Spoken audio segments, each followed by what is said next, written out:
Geraldo, no last name. She met him at a dance. Pretty too, and young. Said he worked in a restaurant, but she can't remember which one. Geraldo. That's all. Green pants and Saturday shirt. Geraldo. That's what he told her. And how was she to know she'd be the last one to see him alive? An accident, don't you know? Hit and run.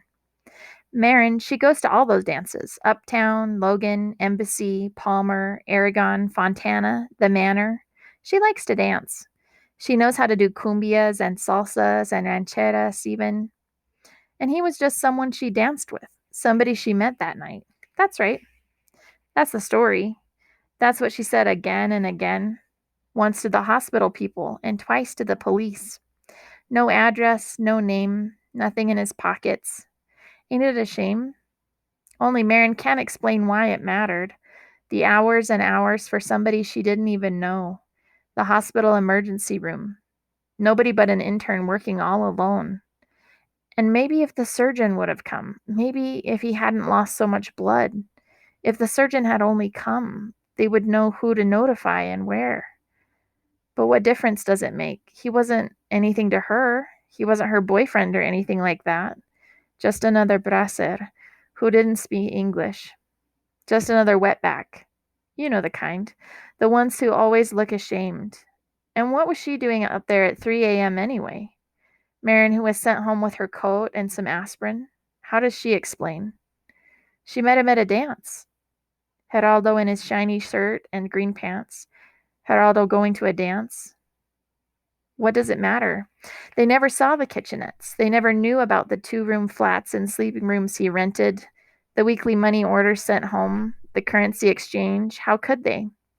His name was Geraldo, and his home is in another country. The ones he left behind are far away. We'll wonder, shrug, remember. Geraldo, he went north. We never heard from him again. Edna's Ruthie.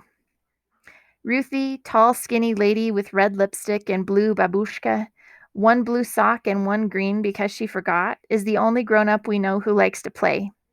She takes her dog Bobo for a walk and laughs all by herself. That Ruthie. She doesn't need anybody to laugh with. She just laughs. She's Edna's daughter, the lady who owns the big building next door, 3 apartments front and back. Every week, Edna is screaming at somebody, and every week somebody has to move away.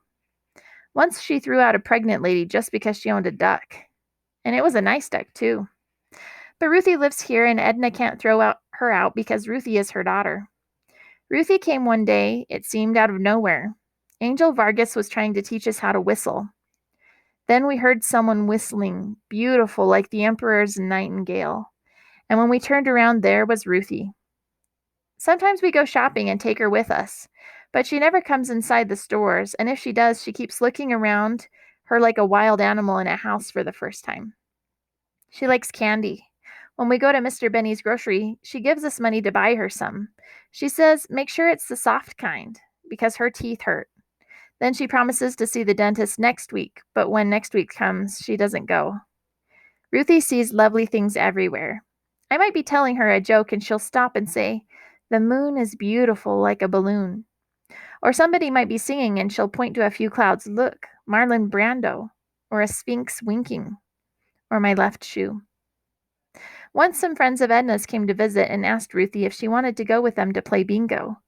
The car motor was running, and Ruthie stood on the steps wondering whether to go. Should I go, Ma? She asked the gray shadow behind the second-floor screen. I don't care, says the screen. Go if you want. Ruthie looked at the ground. What do you think, Ma? Do you want...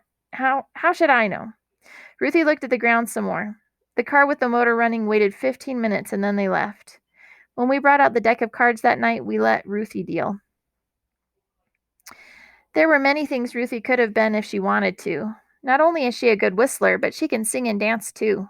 She had lots of job offers when she was young, but she never took them.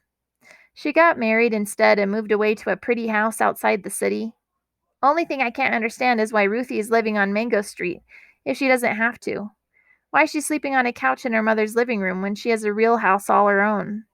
But she says she's just visiting, and the next weekend her husband's going to take her home. But the weekends come and go, and Ruthie stays. No matter. We're glad because she's our friend. I like showing Ruthie the books I take out of the library. Books are wonderful, Ruthie says, and then she runs her hand over them as if she could read them in Braille. They're wonderful, wonderful, but I can't read anymore. I get headaches. I need to go to the eye doctor next week. I used to write children's books once. Did I tell you?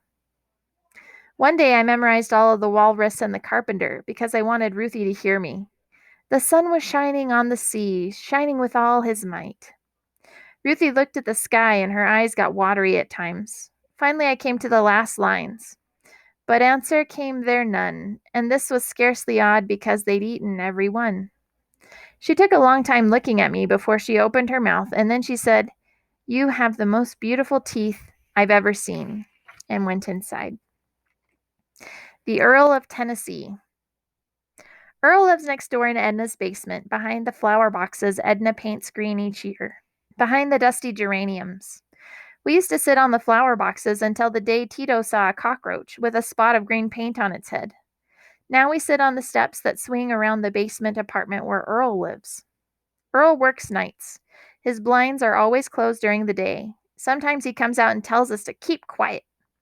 The little wooden door that has wedged shut the dark for so long opens with a sigh and lets out a breath of mold and dampness, like books that have been left out in the rain. This is the only time we see Earl, except for when he comes and goes to work. He has 2 little black dogs that go everywhere with him. They don't walk like ordinary dogs, but leap and somersault like an apostrophe and comma. At night, Nenny and I can hear when Earl comes home from work.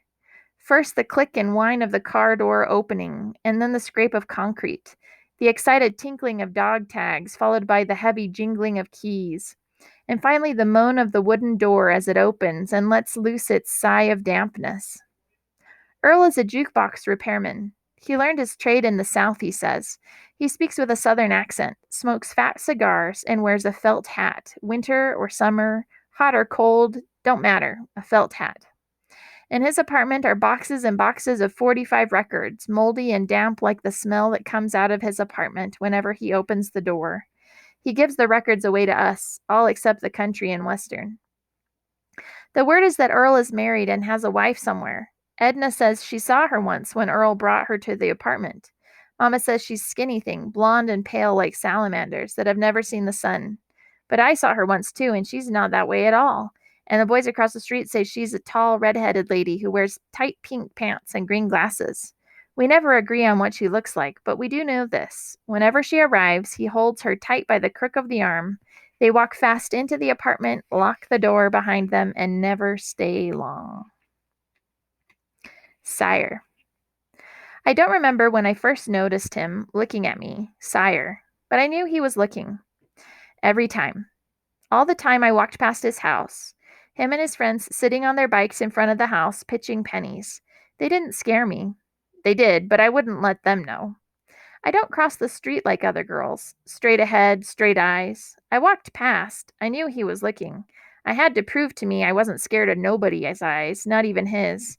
I had to look back hard, just once, like he was glass. And I did. I did once. But I looked too long when he rode his bike past me. I looked because I wanted to be brave, straight into the dusty cat fur of his eyes. And the bike stopped and he bumped into a parked car, bumped, and I walked fast. It made your blood freeze to have somebody look at you like that. Somebody looked at me. Somebody looked. But his kind, his ways, he's a punk, Papa says. And Mama says not to talk to him. And then his girlfriend came. Lois, I heard him call her. She's tiny and pretty and smells like baby skin. I see her sometimes running to the store for him. And once she was standing next to me at Benny's grocery store. She was barefoot. And I saw her barefoot baby toenails all painted pale, pale pink, like little pink seashells. And she smells pink like babies do. She's got big girl hands, and her bones are long like ladies' bones. And she wears makeup too. But she doesn't know how to tie her shoes. I do. Sometimes I hear them laughing late, beer cans and cats in the trees talking to themselves. Wait, wait, wait.